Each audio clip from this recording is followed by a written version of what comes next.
Bismillahirrahmanirrahim. Allahumma salli ala sayyidina Muhammad. Allahumma salli ala sayyidina Muhammad. Allahumma salli ala sayyidina Muhammad. Jadi kali ini kita akan membincangkan tentang bagaimana peristiwa perkahwinan Rasulullah sallallahu alaihi wasallam. Pada suatu hari, Abu Talib berkata kepada Rasulullah sallallahu alaihi wasallam bahawa keadaan kehidupan mereka yang serba kekurangan dan tidak berharta.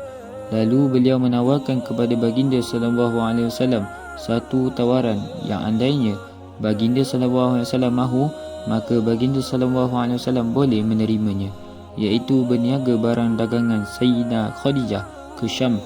Lalu baginda sallallahu alaihi wasallam pun menerimanya.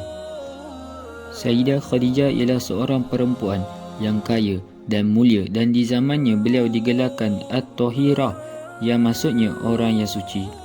Ini adalah gelaran yang mulia walaupun ketika itu beliau ialah seorang janda yang berumur 40 tahun, dan gelaran ini tidak akan diberikan melainkan kepada mereka yang benar-benar layak. Ramai orang yang mahu berdagang untuk Sayyidina Khadijah. Ini kerana ganjaran yang diberikannya begitu lumayan.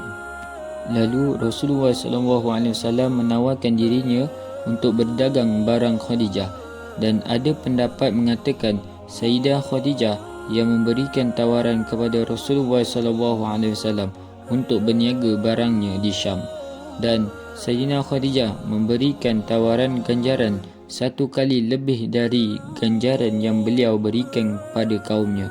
Lalu Rasulullah SAW pun menerimanya. Lalu berangkatlah Rasulullah SAW bersama barang dagangan dan ditemani oleh hamba Sayyidina Khadijah yang bernama Maisarah untuk menerimanya. Setelah lamanya berdagang, lalu pulanglah mereka ke Mekah dan membawa keuntungan yang lebih banyak dari keuntungan sebelum ini. Maka Maisarah pun menceritakan kepada Sayyidina Khadijah tentang beberapa hal yang terjadi ketika mereka di sana. Ketika dalam perjalanan, mereka berhenti berehat di Pasar Busrah. Lalu keluar seorang pendeta dari tempatnya lalu bertanya kepada Maisarah, "Siapakah yang berada di bawah pohon itu?" Lalu jawab Maisarah, "Ia ialah seorang lelaki Quraisy yang datang dari Al-Haram, iaitu Mekah." Lalu pendeta itu berkata kepada Maisarah bahawa tidak ada orang yang duduk di bawah pohon itu melainkan Nabi, dan beliau mengkabarkan kepada Maisarah bahawa ia Muhammad ialah Nabi yang terakhir. Seterusnya, ketika sedang berjual beli dengan seorang lelaki di Syam, lalu lelaki itu menyuruh baginda SAW bersumpah atas nama Laid dan Uzzah, iaitu nama berhala besar di Mekah, dan baginda SAW menolaknya. Lalu lelaki tersebut mengatakan bahawa Rasulullah SAW ialah Nabi yang sifat-sifatnya termaktub di dalam kitab-kitab pendeta mereka. Seterusnya, ketika di kepanasan tengah hari, Maisarah melihat awan yang mendung di atas Rasulullah SAW yang melindunginya dari kepanasan matahari. Seterusnya, sifat Rasulullah SAW ketika berjual beli sangat menyukakan orang.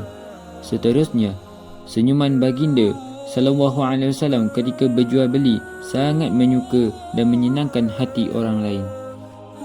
Ketika cerita ini sampai kepada Sayyidina Khadijah, maka beliau meminta sahabatnya Nafisah binti Munabbih untuk bertanyakan kepada baginda SAW, adakah baginda SAW mahu menikahi Sayyidina Khadijah.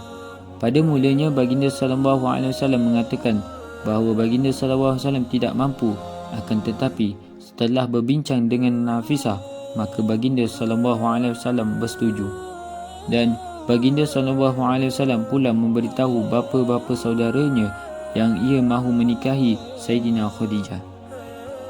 Selepas Abu Talib dan yang lain pergi ke rumah Sayyidina Khadijah dan menikahkan baginda SAW dengan Sayyidina Khadijah.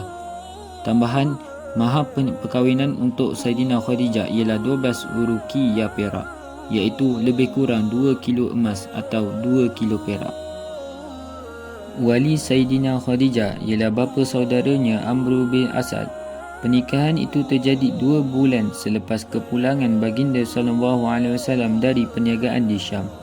Hasil perkahwinan ini, mereka dikurniakan 6 orang anak, iaitu Qasim, Zainab, Ruqayyah, Ummu Kasum, Fatimah dan Abdullah mengikut tertibnya. Jadi perkara yang kita perlu tahu ialah Rasulullah SAW tidak berkahwin disebabkan nafsu. Orang lelaki selalunya lebih menyukai perempuan yang lebih muda darinya. Akan tetapi Allah memilih Sayyidina Khadijah kepada baginda SAW ialah kerana beberapa sebab yang sangat penting, iaitu umur dan kematangan Sayyidina Khadijah yang melebihi Rasulullah SAW, yang banyak membantu Rasulullah SAW dalam urusan dakwah, dan sabarnya dia dalam menempuhi dugaan bersama Rasulullah SAW. Inilah hakikatnya seorang perempuan yang muda, ketakutannya lebih dan kematangannya kurang.